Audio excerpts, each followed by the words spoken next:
Nosso estudo de hoje está na carta aos Hebreus, capítulo 10, versículo 36.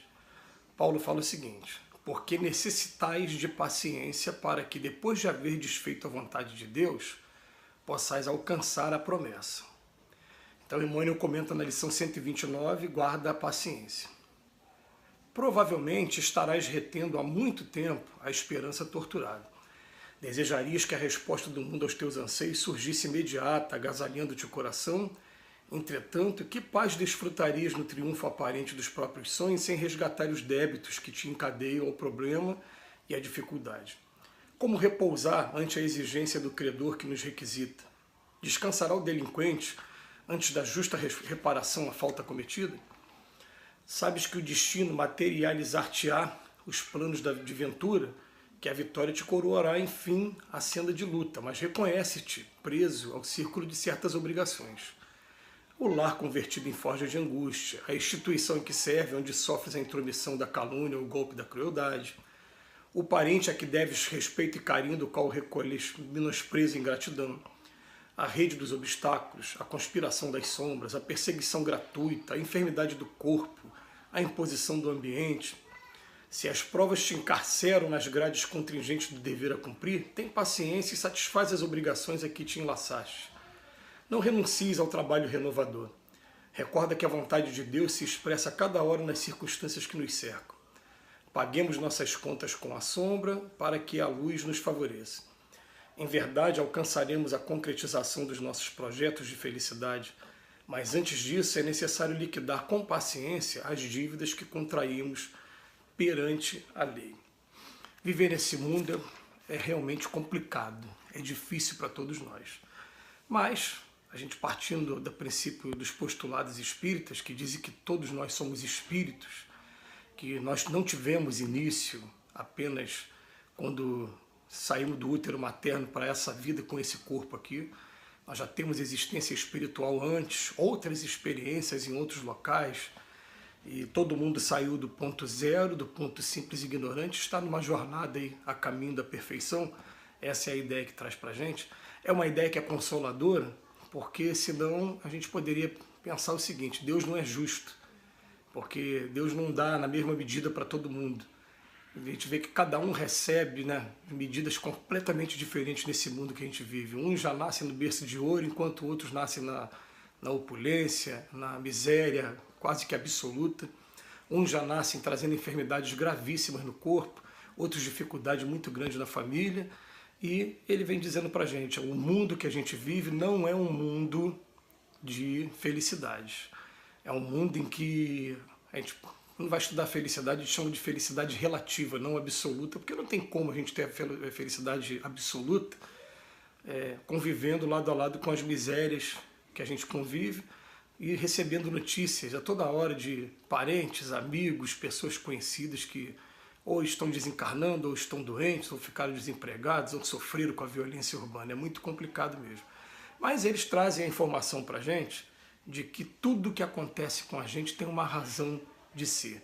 Seja ela educativa, né? Seja ela assim de maneira como um primeiro ensinamento para a gente, ou seja ela também consequência de atitudes equivocadas que nós praticamos no passado e que agora estão nos visitando para poder solidificar dentro de cada um de nós o que é certo e o que é errado, para a gente não cometer o mesmo erro daqui para frente. Porque quando dói na gente, a gente passa a respeitar a dor dos outros. Então, nessa lição, ele vem falando assim: guarda a paciência. Aqui na Terra, nós precisamos de paciência. Olha, o apóstolo não falaria isso se não fosse uma coisa comum a todos nós, todos nós. A gente está convivendo com a nossa vizinhança na rua, a gente sabe que a gente tem que ter paciência com os nossos vizinhos. Vai ter um que vai botar a música alta, vai ter um que vai parar o carro na frente da tua garagem na hora que você estiver querendo sair, vai ter um que vai falar mal de você gratuitamente. Isso não tem como fugir, isso é regra no planeta que a gente vive. Mas ele vem falar mais além, ele vem falar também, né, olha, os problemas estão dentro da nossa família, estão dentro da instituição que a gente serve, né? Quando a gente vai acontecer, assim, às vezes perseguições gratuitas, coisas que vão acontecendo com a gente, né? Porque não dá para agradar todo mundo, vai ter sempre gente a favor e sempre gente contra as atitudes que a gente está tomando, não tem jeito. E ele vem pedindo para a gente, ó, guarda a paciência Porque muitas das vezes, a gente deseja que a resposta venha de maneira imediata para cada um de nós, né? Mas ele fala assim, como repousar ante a exigência do credor que nos requisita? Descansará um delinquente antes da justa reparação à falta cometida?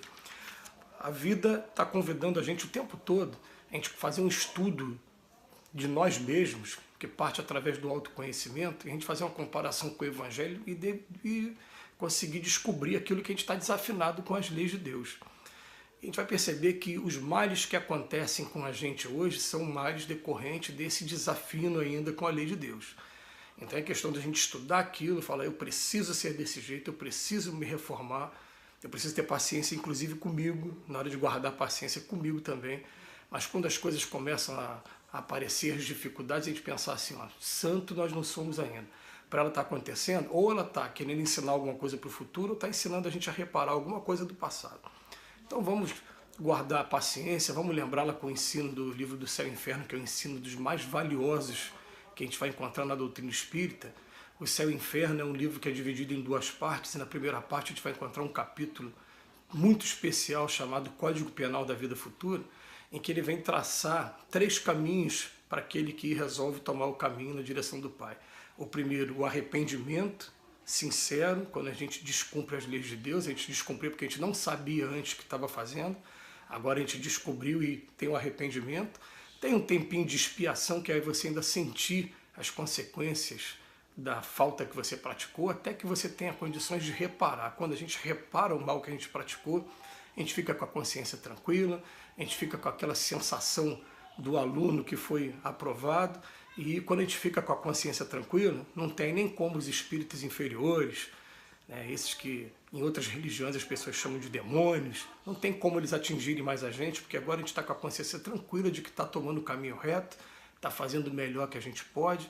Agora, quando a gente chega do outro lado da vida com a consciência pesada ainda, culpada, a gente deixa um campo muito aberto para um monte de ataques, e ataques que eles vão simplesmente virar para a gente e falar, você fez isso, isso e isso, e a gente não vai ter como dizer que não fez, e a gente vai ficar à mercê daqueles ataques gratuitos. Quem for suscetível demais, essas pessoas que qualquer coisa se explodem logo, né?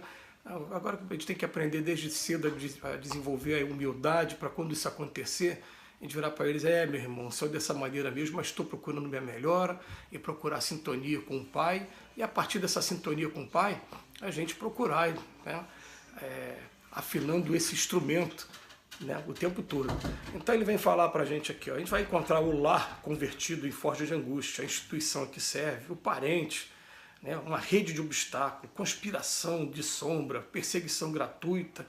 Aí fala, se as provas te encarceram nas grades contingente do dever a cumprir, tem paciência. Aliás, vocês vão perceber uma coisa, né? Tem muita gente que vive como se fosse o samba popular, né? Deixa a vida me levar, a vida leva eu. Mas chega um dia que a gente para e fala, pera, não pode ser dessa maneira, eu tenho que ter a rédea do caminho. Quando eu passo a ter a rédea do caminho, eu começo a identificar em mim aquilo que ainda está desafinado, e quando eu me proponho a trabalhar esse meu lado, a gente vai ver que parece que as coisas conspiram para querer segurar você e deixar você ainda naquele ponto comum em que você não possa voar, você continue ainda, vamos botar assim, num charco ali no meio comum. E é nesse momento que a gente tem que também ter muita paciência, perseverança e pensar assim, a cada dia, com a importância do seu dia, vamos seguir passo a passo, trilha a trilha, devagarzinho, mas com fé, com perseverança e principalmente com paciência. Quem disser aqui na Terra que tem paciência, pode estar se equivocando muito, porque, na verdade, paciência significa ciência da paz. E nós aqui na Terra, nós ainda não conseguimos buscar a paz, estamos todos nós em aprendizado. Todos nós buscando através da meditação, através do estudo, através das boas práticas, essa paz tão sonhada. Mas é uma paz, né, que é difícil aqui no mundo, né, que a gente vive. Nesse momento, por exemplo, a gente está sendo atormentado por um vírus que ainda não foi exterminado e que a vacina ainda não está pronta para ele. E por conta disso a gente não consegue ter essa paz 100%. Mas a gente consegue ter a paz da consciência tranquila, a paz da certeza da imortalidade da alma. Se eu morrer, eu vou para outro lugar, vou continuar minha jornada. A paz da certeza da bondade de Deus, de que nós somos filhos dele, ele nos ama e nos quer o melhor. Que Jesus nos abençoe hoje e sempre.